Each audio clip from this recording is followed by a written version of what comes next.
Next up is our E4E partner, Cathy Sexton. Well, thank you. And I'll start sharing, but I wanted to first say, and I don't know that everybody would know this, but when we pick our topics, we pick our topics months in advance, and we really don't know what other people are going to be talking about. And I thought last month when Will started off with his great presentation and how he grew and his money story changed, and then today with what Kara talked about, and then of course Steve talking about our money, I think it just goes to show how we all kind of think along the same paths. And today I'm going to talk about your money story. So my question to you is, did you have a dream of running a small business?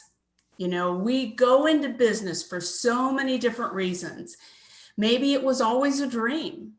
Maybe you fell into it by accident, or you needed to start because out of necessity. No matter the reason, we all had a vision in our head of what our business would look like. So let's talk about that dream. So we'll go back in time a little bit, and it could have been last month for some, last year, or many years ago. Let's think about the day you started your business, or even when it was still a dream in your head, when it was exciting and fresh, scary, of course, but energizing. Can you put yourself back in time when you were just starting out? Doing what you love, that you're passionate and excited. Finally, your dream, and you knew you were going to make lots of money and be wildly successful. And it would be so easy. Well, maybe not that easy. And then reality set in. Maybe you can relate to the feeling like no matter what you do, your business is not going in the direction that you hoped. Some days you ask yourself, is this really worth it? Or I need to go get a real job. Boy, every time I thought that in the beginning, and I did say it many times, my stomach would turn and I would just feel sick. And that was a signal to me that I had to find a way to make this all work. I've got great products and services, but I kept stumbling. And maybe you're in that spot, or you've been in that spot. Or maybe everything's going really well for you, and then this pandemic hits. As small business owners, we have to wear so many hats. Kara talked about this a lot. Doing the marketing, the bookkeeping, the emails, the sales, the taxes. You're working so hard just to make it work. But for some of us, we're struggling to make ends meet. We're struggling for the financial piece of our business. Have you ever asked yourself, how did I ever get in this situation? What was I thinking? As a small business owner, getting paid and money management can be tricky because in addition to handling customers, cash flow, managing your accounts properly is what keeps your business running smoothly. Consequently, getting paid in full, on time, as well as understanding money management has to be a priority. Even if you elect to hire out your bookkeeping, you still need to be familiar with basic bookkeeping and money management principles and activities.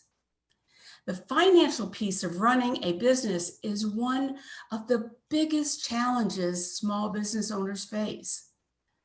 The management of money is a behavioral mindset. The standard belief is how much you make depends on how much you and how hard you work. Have you ever thought that? Heard that? Just work a little bit harder and I'll make more money. The truth is, our behaviors are what really determines our wealth. If you don't put a process into place, you will never make the money that you desire. So with all that said, where do we start? Well, first, let's look at money stress. Money can cause financial stress.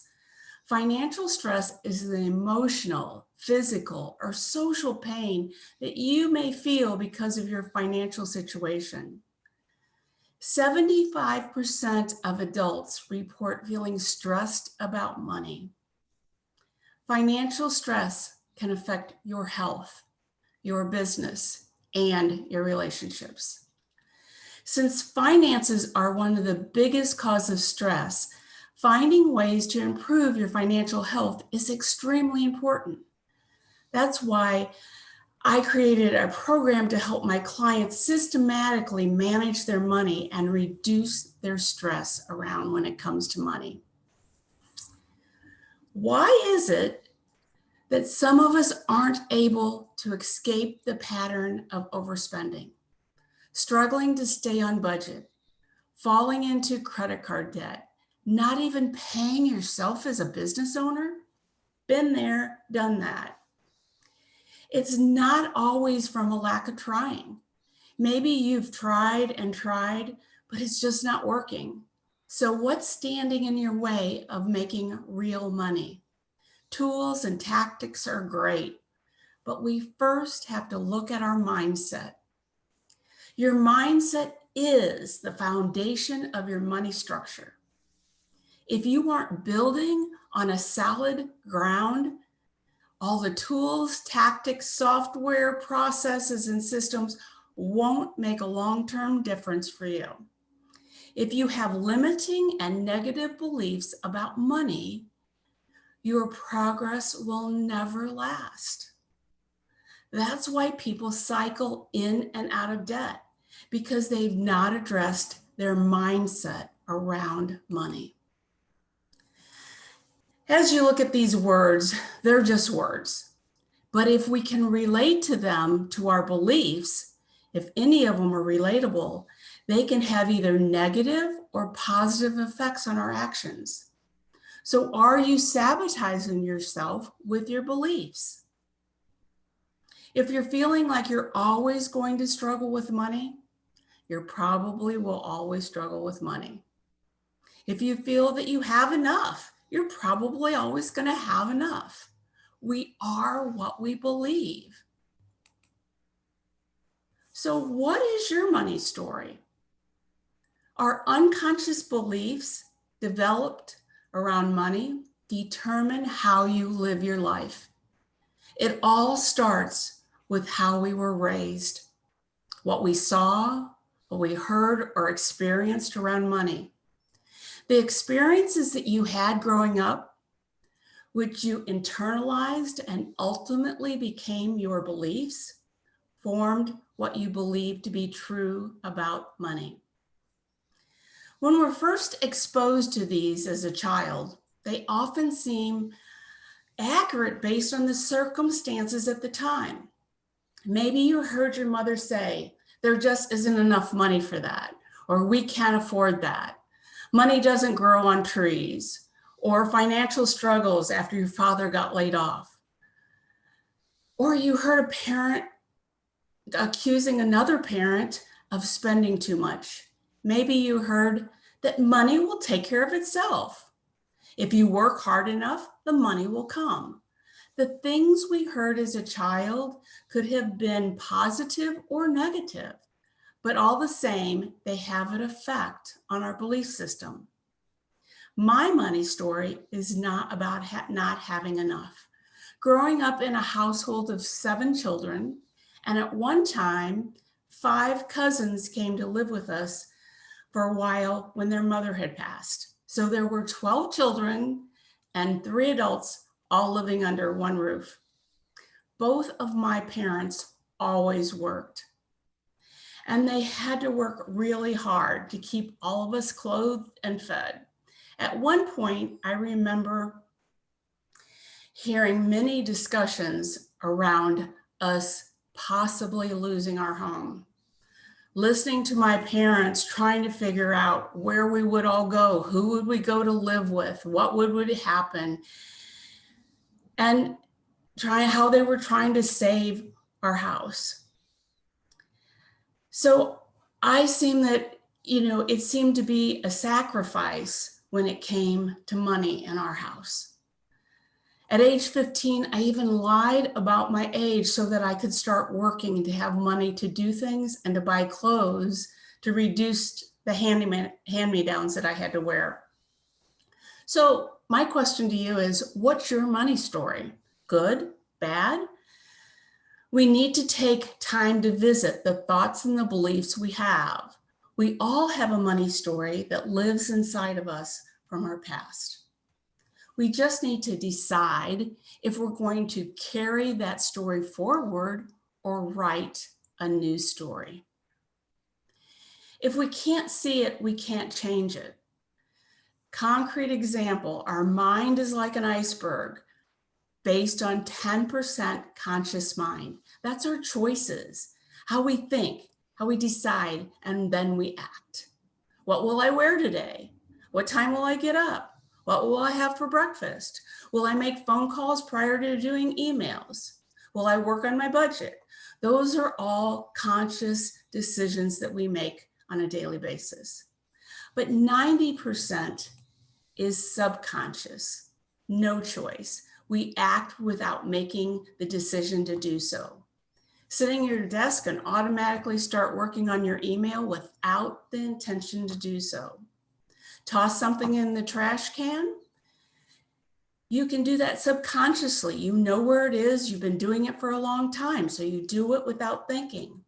But note, if you move that trash can across the room, it will take conscious thought for you to remember that you moved the trash can and you have to place the trash in a different spot, because you're probably going to end some of those pieces of paper on the floor where that trash can used to be.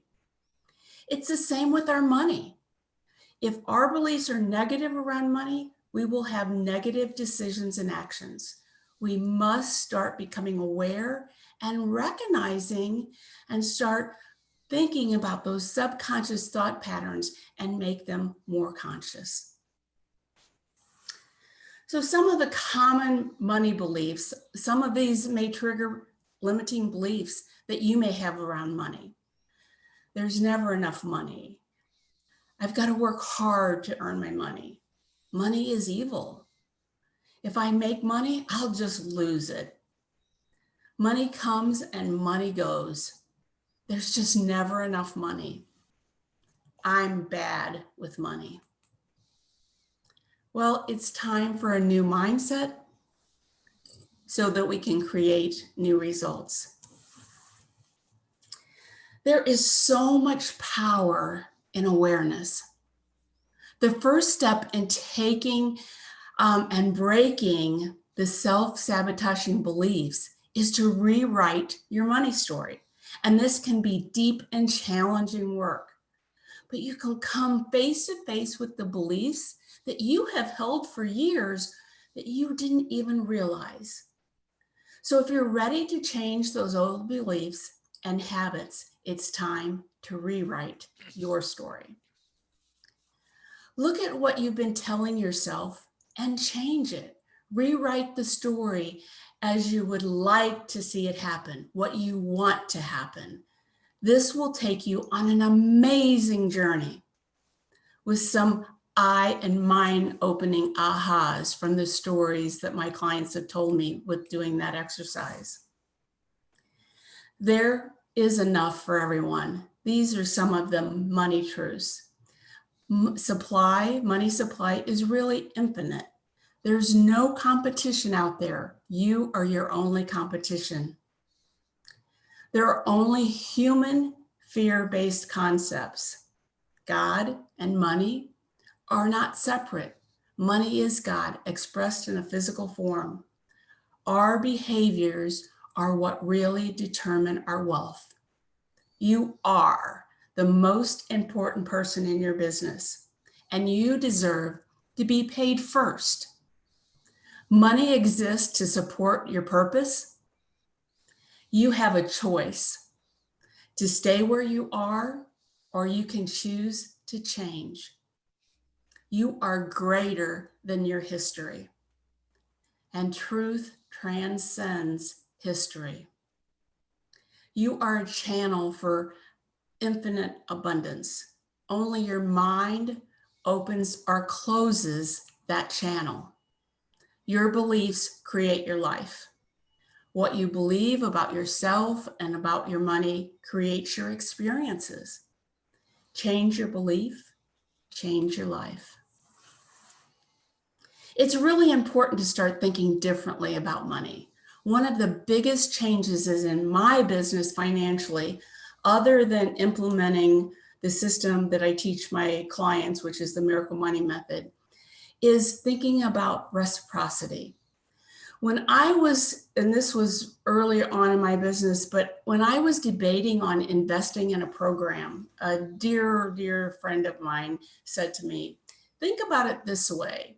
If you don't invest in yourself, in your business, and invest in others, why would anyone want to invest in you? Boy, that was a game changer for me.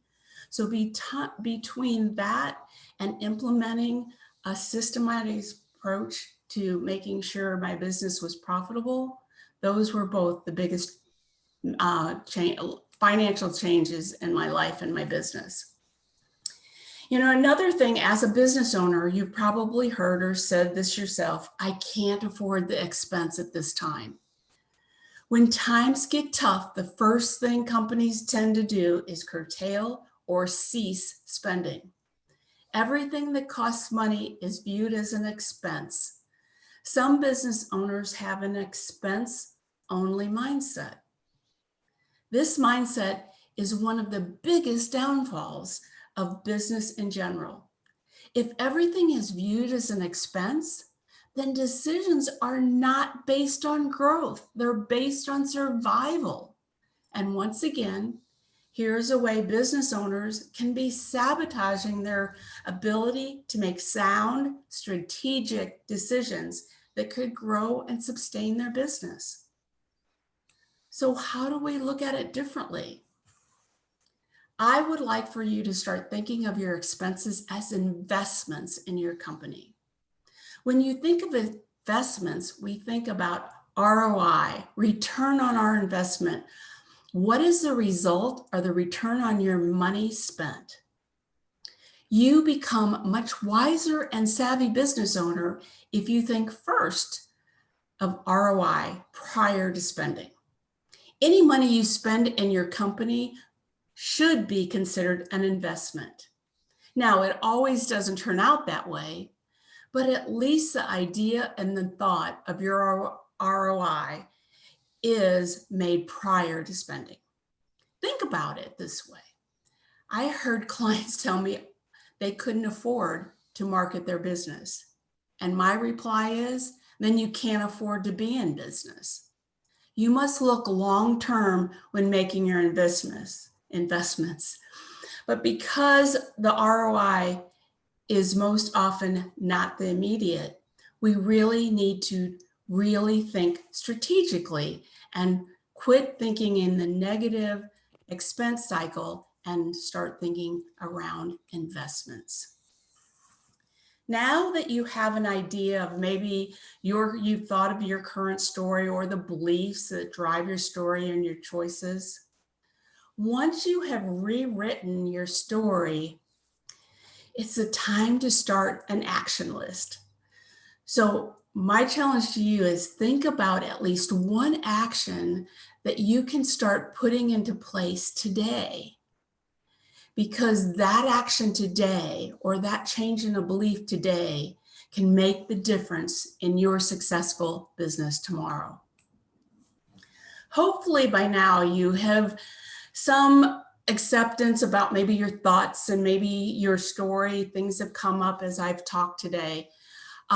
Believe that you can change your story, and think about how you really think about money. And are you making some necessary changes that you might need to make?